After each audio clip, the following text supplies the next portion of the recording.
How's it going, everybody? So we are answering your questions today. We asked you to send us some questions on a few of our platforms, and you were kind enough to submit some actually pretty great ones. So that's what we're doing today. We have some grapes, we have coffee, we have your questions, cameras, pretty lights, fairy lights, and it's time to go. Cher Noble? Cher Noble. That's a cool name. That is a cool name. Yeah. Asks, what's your favorite childhood snack? That's a good one. Ooh. Okay. I'm gonna say for me, it's toast. And that still rings true. I freaking love toast. So there's nothing like re-cooking bread to make me happy. My favorite childhood snack has got to be donuts. I had a real donut problem growing up. I was fat as a kid, and it was all because of donuts. I owed it all to donuts. So donuts, man, you name it, whatever it was. Stuffed, jelly, chocolate, glazed, regular, plain, the works, sprinkles, whatever. I'm all in on donuts. I still am, but... From Georgios Tsak, I hope I'm pronouncing that right. What are your thoughts on record labels? Do you first write lyrics or music? Any artists that you'd like to collaborate with? What's the meaning of life? Wow. Oh boy. That's a packed question. Record labels, not opposed to them, but it's not on our radar right now. We have been signed in the past, and it's just not something that we really feel benefits us at the moment. Record labels are great from a monetary perspective if you are big enough to need them, and you need the support that they can provide. But if you are not in a position where you are in need of a whole team, You really do want to wait until you absolutely can't do any more on your own before you engage in reaching out to a record label, a manager, a booking agent, all this kind of stuff. A lot of bands like to convince themselves that they need that before they can make the next step, and you guys need to empower yourself more because you don't know what you're capable of. Do you first write lyrics or music? Yes. They happen at the same time now more often than not. We've changed over the years as far as our approach to writing goes. We used to be a lot more mathy, metalcore, post-hardcore, whatever you want to call it.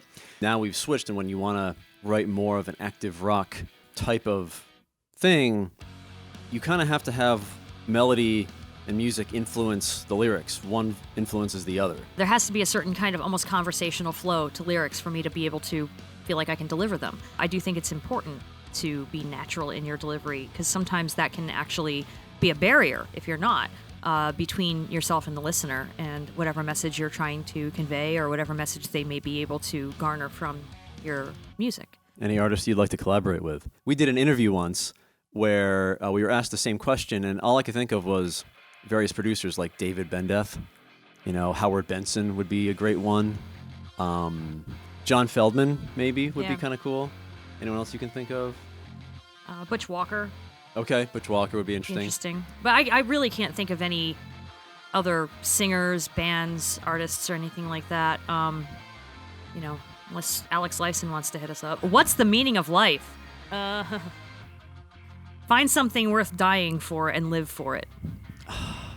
What are your thoughts on the music industry? Well, we kind of just answered that before. We talked about record labels and stuff like that. The music industry is becoming a lot more segmented, a lot more niche.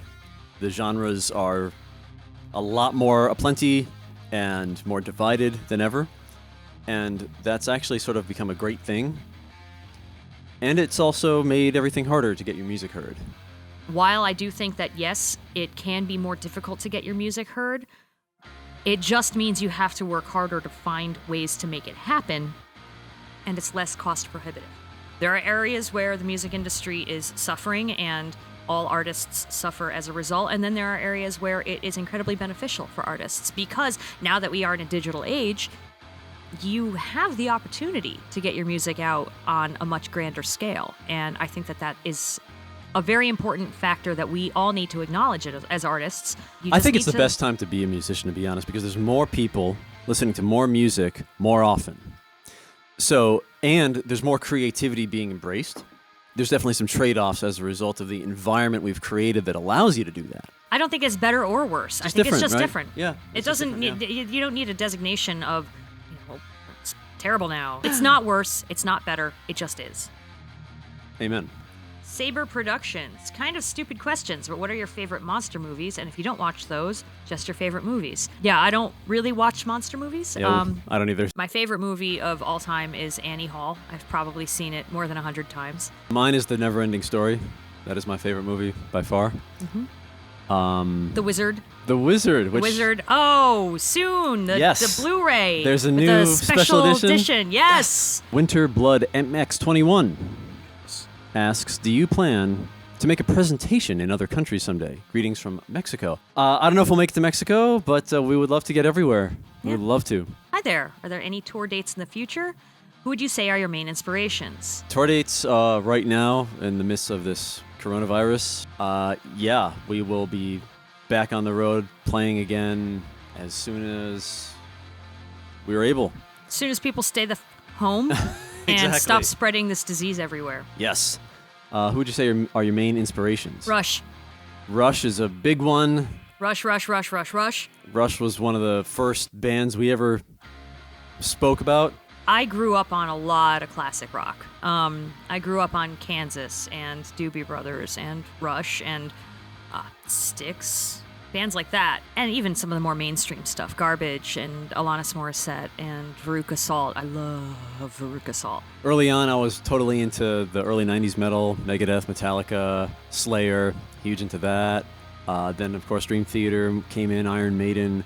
Then, eventually, I got very influenced by synth pop. Depeche Mode was a huge influence on me. The kind of mid-2000s metalcore stuff was definitely an inspiration at the time, like Under Oath, all that kind of stuff. The Tooth and Nail bands like May, Emery, Anne Boleyn. Anne Boleyn was a huge one. Yeah. All those kind of cats. Secret and Whisper was a big one. So yeah, it runs the gamut. Drew San Vicente, maybe, asks Xbox or PlayStation? PlayStation. Yep. Jägermeister. I ain't got nothing. I just love your guys' music. Thank you. Thanks a lot. Not a question, but something we wanted to throw in and acknowledge and say thank you. Thank you so much, man. I appreciate that. Laura James, what inspires you to make the music you do? What drives you to reach out to people this way? That's an interesting...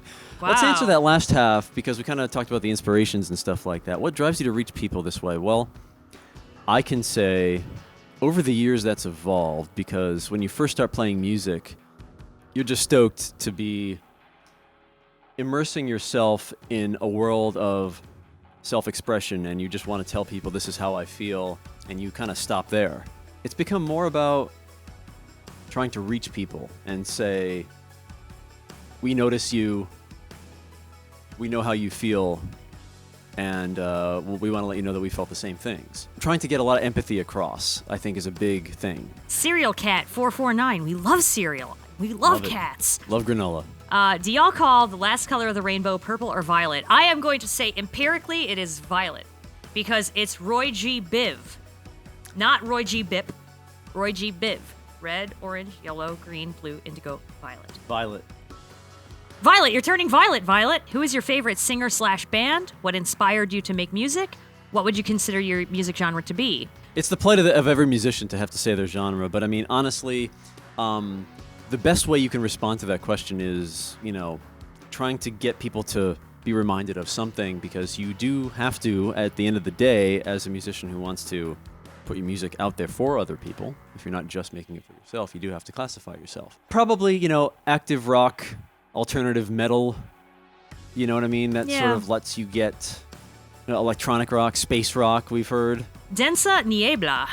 What will come after the shutdown? Clarity, a sense of hope and togetherness that hopefully we didn't realize we could have prior to all this. And I'm hoping that this time around, maybe we will have learned from previous mistakes and understand that we actually are all in this together, because we're hearing that sort of being thrown around as rhetoric right now. But hopefully this time it'll actually ring true, and we'll realize that we do have to take care of each other. How long have you been playing music for? Favorite band, favorite singer? We answered the last two already. How long have you been playing music? We've both had an instrument in our hands for 30 years. 1990. So there you have it. There you go. Glitch Trap Frost Bear. That's Holy a great crap. name. Love it. Wow. What instruments you use for your videos? What 3 persons that make music are your favorite persons in YouTube? Yeah. Age, favorite game, favorite movie, favorite song. Wow. All right. You went for it. Man, yeah. All right. What instruments do you use for your videos? Do you mean like camera gear? I'm not sure exactly, but I guess we could just answer that real quick. Because a lot of stuff, I mean, as far as the cameras go, they've changed over the years, but mainly a Canon T2i, an aging Canon T2i. It's the Crypt Keeper. It's the Crypt Keeper. We've used iPhones to great effect. Those work a lot better than people think they do. GoPros have made an appearance, and all kinds of lighting and apparatus and whatever. What 3 persons that make music are your favorite persons on YouTube? So, like, favorite YouTube personalities? I don't know. We don't really watch a lot of YouTube musicians. Yeah, that's true. Favorite game? Kingdom Hearts, Castlevanias, all kinds of RPGs, Final Fantasy. The Guardian Legend for Nintendo Entertainment System. Fantastic. I grew up only having a Sega Master System, so my favorite game is Super Wonder Boy in Monsterland. Favorite song? There's not one song. I mean, I know my favorite song is always going to be Red Barchetta. You know, I've always loved that song. I cried when I saw... Every song ever. Out of every song ever, that's always going to be my favorite. Brian Blakely asks, during this whole situation going on, is it helping or hindering any possible writing that's happening? It's neither. It's the same pace and inspiration. To be honest, we just finished up something that's we are really stoked on. That came together after quarantine being assigned. I don't think it's really hindered us in terms of straight up inspiration. I mean, I'm behind my kit, more than ever now. I haven't found anything through my research, but what are your guys' opinions on political music? Do you have any underlying political messages in your songs? We used to take a little more of a socio-political stance in our music. Our record Survival Machines had a lot of stuff that was not necessarily political as much as it is philosophical and religious. And our comments on religion. We're both atheists, so we have some things to say about religion. A couple of songs have talked about global warming. A song called The Inheritance touches on that. One of our songs, Invisible, which often flies under the radar, is about the homeless. And our thoughts on that. But overall, we don't really write political anymore. It's a little bit more introspective. But it's important to have it. It is, definitely. yes. And I think like Rage Against the Machine. Yeah, I think if you have a very strong political statement and you believe that your input can somehow make the world a little bit better, or perhaps give somebody a point of view that they hadn't yet considered, I think it's important to be able to do that. It's always been the artists of any particular generation or era that have helped usher in new ways of thinking. When you have widespread political turmoil, it is often the artists who are the ones leading the march. Yeah. And I think that, insanely important. Have you / will you ever invite a fan on stage to sing or play a song with you? Well, we did that actually in Corpus Christi, Texas. That's right. A good friend of ours who had started out as a fan came up in Corpus Christi, Texas to sing along with The Inheritance. That was a fun moment. When did you both respectively know that you wanted to be musicians?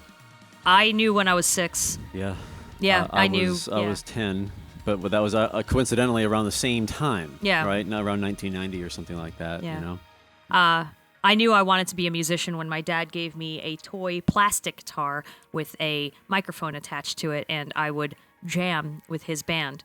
And then he taught me the intro to More Than a Feeling by Boston, and that was it. When I was a fat, unpopular, friendless kid, and I saw what I could make with the guitar, I knew that was going to be the rest of my life, and it had to be, because there was nothing else that made me feel like I had worth at that time. Yeah, there you go. Could you talk about the equipment that you're using to make it possible to be a 2-piece band? Backing tracks, in-ears, laptops, etc. I think we also got a question like this on Twitter, and we'll put that up on the screen as well. I have a smaller kit. It's very minimalist, just a 4-piece setup. I don't have a ton of cymbals, much to my dismay. My favorite kind of cymbal is more. I have a boom mic with a gooseneck that comes down around in front of me with a lower profile The Beta 56A. Beta 56A. And it makes me look like an anglerfish, but it makes it possible for me to have full range of motion around my kit without the impedance of a boom right in front of me. We do use in-ears and backing tracks. We are running a laptop live. We actually run pretty much our own sound. We try to keep it very self-contained. Like you said, we'll bring reinforcement if it's not the most adequate or it's a very humble setup that they have at the venue. We use a MacBook Pro with a solid-state drive, 16 gigs of RAM, so it's a fast startup, and it's got a lot of RAM to handle samples that I trigger live with MIDI controllers. I use an Axe-Fx Live, so guitar is direct. We don't mic up any cabs. We run our lights with MIDI and DMX, so everything is controlled and locked in. Tim Hall asks, why did you guys decide to stay a two-piece band? Quite unusual for this heavy music. Thank you for saying that, because definitely one of the things that was part of our decision to continue as a two-piece, because we used to be a four-piece and then a three-piece, was that it was unusual. And we thought, well, here's an instance where we can contribute something new and unique that not a lot of people are doing at the moment. Deciding to remain a two-piece is partly because, it's just that much easier to not have to wrangle other people. But also, it does make for a very unusual and interesting show that people have noted. And if it's a shtick, then it's a shtick. But, it makes people look up. And that's sometimes where you need to start.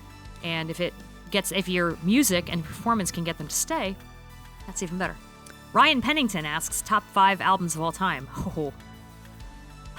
You want to start? Rush, Power Windows, because there's so much there. The guitar work, the synthesizers, the songwriting, the moods, the worlds created, the universe it pulled you into. Dream Theater, Images and Words, Depeche Mode, Songs of Faith and Devotion, and maybe something more modern, like, Anne Berlin's Blueprints for the Black Market, or Never Take Friendship Personal, maybe one of those, because that had a heavy influence on things. Seosin's Self-Titled, actually. And what am I at? Am I at 4? For me, Rush, Roll the Bones. That was actually the first record I ever heard by Rush, so I have a really good memory of that.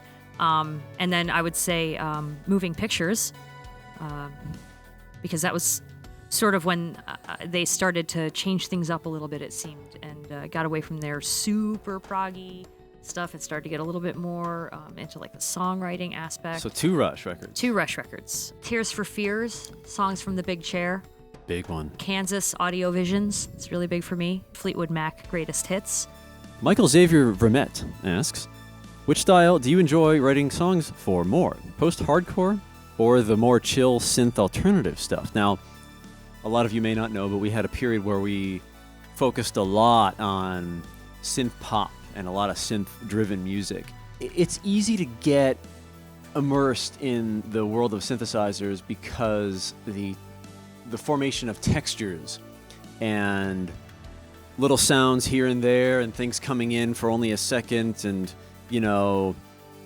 going away, and you get to keep creating something new each song with regards to a sonic palette. That's very immersive, very alluring, very tantalizing. Also, it gets you distracted from writing a good song very easily because it's just so easy to just be stoked on it, So versus just post-hardcore, I mean, neither at the moment.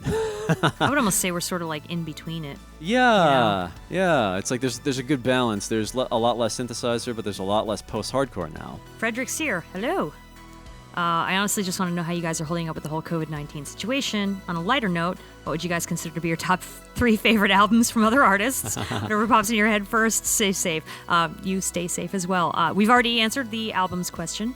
How we're doing with the COVID-19 situation, a little frustrated, but we're doing fine. Although... Yeah, we're doing good. Yeah, we're annoyed with the people who keep bulk buying out of panic. You don't need that much toilet paper. Like, do you ever leave the bathroom? Would you be living on Hot Pockets? What's your main inspiration for your song Replica? Is it because there are 2 of you? Stay safe. Love your music. Thank you very much. We did answer this in depth in our behind-the-scenes video, which can we link to right now? Replica is inspired by the idea that some people are very interested in being as trendy and accepted as they possibly can.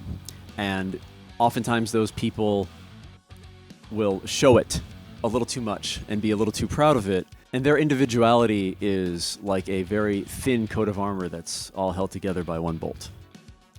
As to say, very weak. That idea of, a copy of Anathema. Turn yourself into something that, 20 years ago society wouldn't have liked, but now it's the norm. So it's not exactly individuating yourself. Wig Grant asks, what is one message you would give to all of your fans? That's a great question. I'm going to say one of empathy, because we are trying to put something out there that says we hear you, we understand, and hopefully people can feel seen as a result of that. It would be awesome if we could somehow be a little bit of a hub for finding the others, as it were. And what that means is there's people out there like you that are going through what you're going through, that have felt your pain, that can share your joy and are willing to be a friend to your enthusiasm. That would be something I would be honored to have be the message that comes across. Chris Hall asks, how does venue and crowd size / atmosphere affect your attitude when performing live? Does a small or low energy crowd deflate you, or do you just zone out and treat it like a personal jam session at that point? On the flip side, just how big of a rush do you feel when the audience is obviously vibing with you and your sound? Crowd size, not as much as crowd enthusiasm. That makes a huge difference. If we're playing in front of 200 people that are staring at us with a glazed over expression, we're going to be pretty bummed out. But if we're playing in front of 5 people who are loving it, we're going to be really jazzed. In the instances in the past where we've played in front of the other bands and they're bored, yeah, you just kind of do have to zone out, but it's really hard to do. Because we are performers and it means something to us to be able to rile people up a little bit. So absolutely. Yeah. Sam Flowers asks, have you ever considered playing a larger kit? Yeah. My favorite drums are more. I don't feel particularly restricted by my kit unless I'm playing Rush. Rodney Drax says, is the quarantine a difficult situation for you? I mean, not really. I mean, yeah, it stinks to kind of be homebound and everything like that, but we're going to get through this. Yeah. So, we're sitting tight. Jim Animation, what's up, man? Are you guys interested in doing instrumental hybrid tracks for a sitcom or fanfic? Maybe, yeah. I mean, we've contributed some music to some video projects and stuff like that before, so possibly. Yeah. Darius S.H., your favorite metal bands, the rock stars you know in person or you're friends with? We actually have a cool story for this question. Actually, we do, yeah. One night, we went to go see this band called The Dreaming, and their singer is Chris Hall, the singer for Stabbing Westward. When we were just hanging out talking after his show, actually before his show, I think, right? He found out we were in a band and asked us to open his set the following night at the Gramercy in New York City with an acoustic set of ours. So that was pretty cool. This guy that was on MTV, that we grew up with in Stabbing Westward was crazy. So, yeah, but we're not necessarily friends, but it's a pretty... That was a pretty awesome moment. That was a pretty awesome moment. And he was a rock star. Yeah, he was a rock star. He is a rock star. I mean, the guy is still at it, and it's amazing. Yeah. And he still sounds just as good as he ever did. Exactly. Amazing. Cheesecake or pie? 3, 2, 1. Cheesecake. What 5 bands would you love to open for or tour with? Nothing More. Nothing More. Yeah. Dead Letter Circus. Those Dead are Letter like my Circus. 2. 3 Days Grace. Of Mice and Men, perhaps. Yeah. Do you guys find it a blessing or a curse being only a 2-piece band? I'd say it's a blessing, honestly. By far a blessing. Yeah. There is really no big drawback. It's great. Boogie Night. Hello. How much wood could a woodchuck chuck if a woodchuck could Chuck Norris? 5. 5 wood. Thomas Scott Farrell, Randy, what's harder to play? The guitar for Walls Made of Glass or the board game Where's the Beef? Tom Farrell. Definitely playing Where's the Beef. Where's the beef? Randy, given the current crisis and the lack of toilet paper everywhere, if you sprinkle when you tinkle, do you still advocate being a sweetie and wiping the seedy? What my former bandmate and friend Tom Farrell is talking about, there was a sign on the toilet in my parents' house that said, if you sprinkle when you tinkle, be a sweetie and wipe the seedy. Yes, I do advocate that. Kyle Evans. Hello. Just for a bit of fun, would you ever swap band member jobs? If so, Randy would be on vocals and drums, Angelika on guitar and songwriting. Could that go well or really badly? Oh. No, I mean, well, I think it could go well. I mean, We both know how to play, each other's respective instruments. I mean, I started playing guitar 30 years ago.